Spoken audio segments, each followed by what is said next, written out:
kenapa? Aku juga kena. Dia gitu. Hah? Aku cuma diam aja.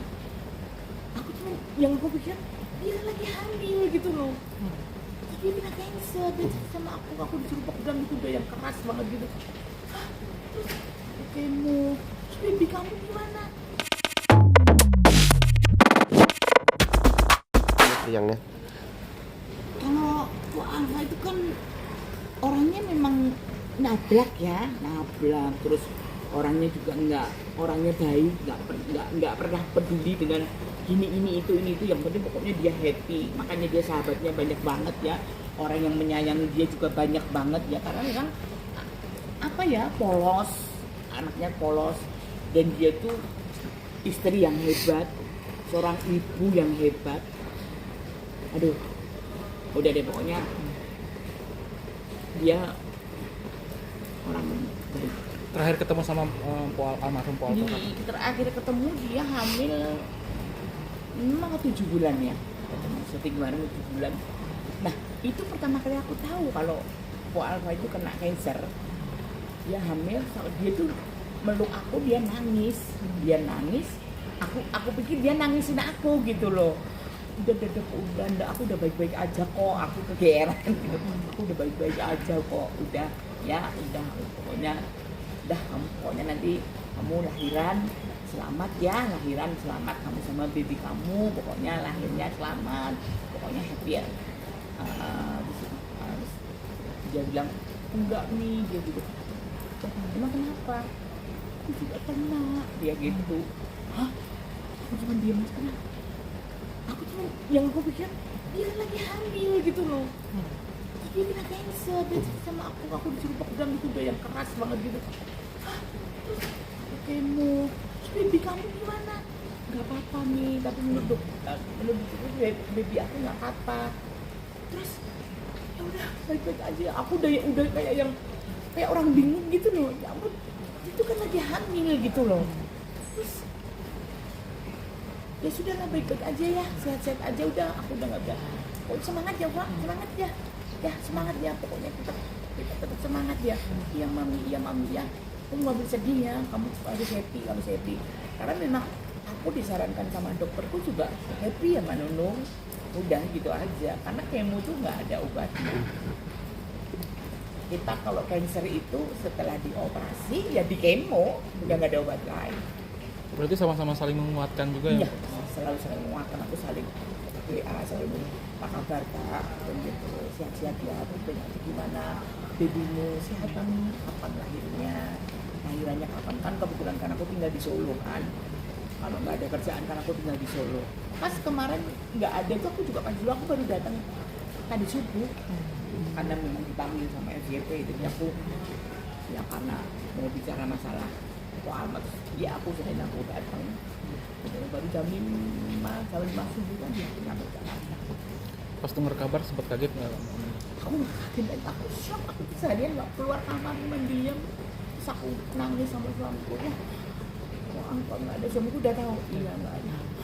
Terus aku udah sabar jadi gitu, ya aku shock sebenarnya, karena aku pikir Alfa itu sudah melahirkan dengan baik, dengan lancar, bayinya sehat-sehat gitu loh, nggak ngira dan nggak mikir sampai ke situ lah. Terus sempat ada firasat nggak sih Mbak? Kalau firasat nggak ada firasat apa-apa, karena aku melihat almarhumah itu happy, gembira, dan dia kerja. Pada saat dia kemo dia tetap kerja, dia happy, dia dengan candaannya, dengan lawakannya yang nyablak, wah, yang kepolosannya. Jadi ya dia sudah dapat tempat yang enak di surga. Diobatin apapun, dengan cara apapun, kalau diri kita nggak kepengen sehat, ya percuma.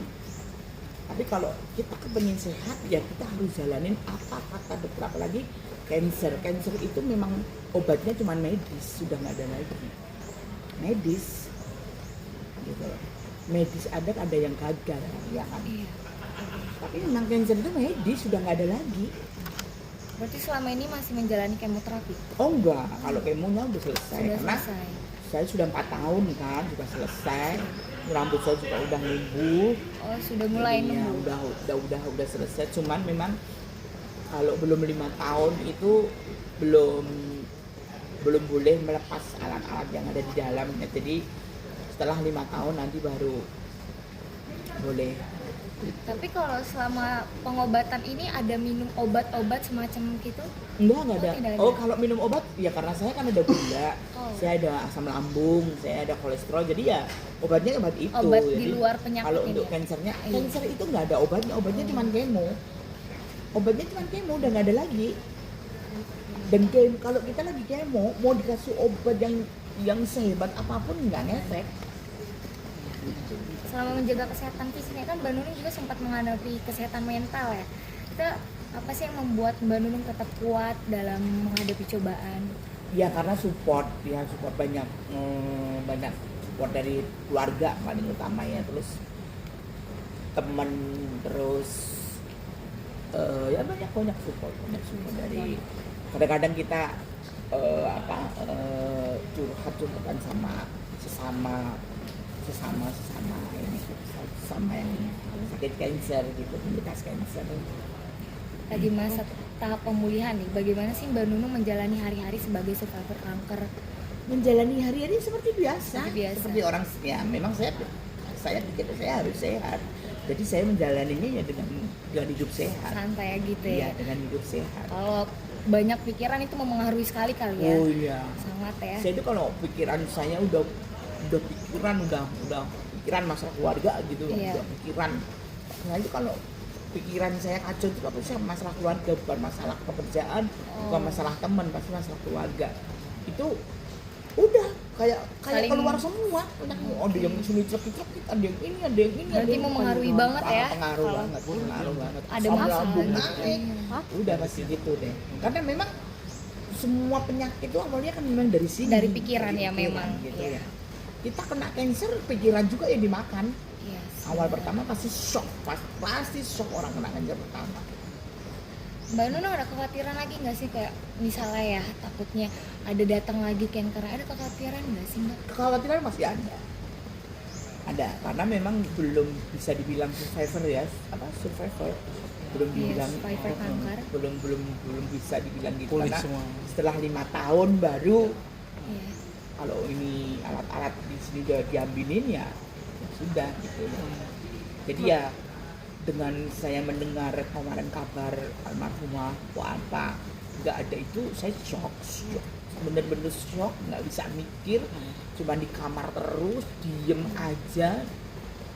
Saya cuma nangis, saya cuma bisa dan saya doakan almarhumah, saya sholat, saya doakan, saya kirimkan Al-Fatihah, saya berdoa ya buat kesehatan saya. Mbak Nunung mungkin mengenang sosok almarhumah seperti apa sih semasa hidupnya, sedekat apa? Saya sama apa memang nggak intens ya, nggak deket banget, tapi sering ketemu. Dan pada saat ketemu itu anak itu polos gitu loh. Dia itu anaknya juga ya bercandanya enak gitu ya. Iya, orang-orangnya ramah, grapya ya gitulah. Baik. Menurut Nah, saya baik. melihat dan mendengar waktu beliau ternyata kena kanker juga, mungkin Mami sendiri kaget nggak sih? Nangis, saya nangis. Mhm. Walaupun waktu itu dia curhat sama saya kena juga waktu. Saya lemes, saya diem, karena saya memikirkan bahwa dia lagi hamil gitu. Iya. Lagi hamil gitu loh. Gimana ya pikiran orang awam ya, terus gimana babymu, gimana Iya. itu.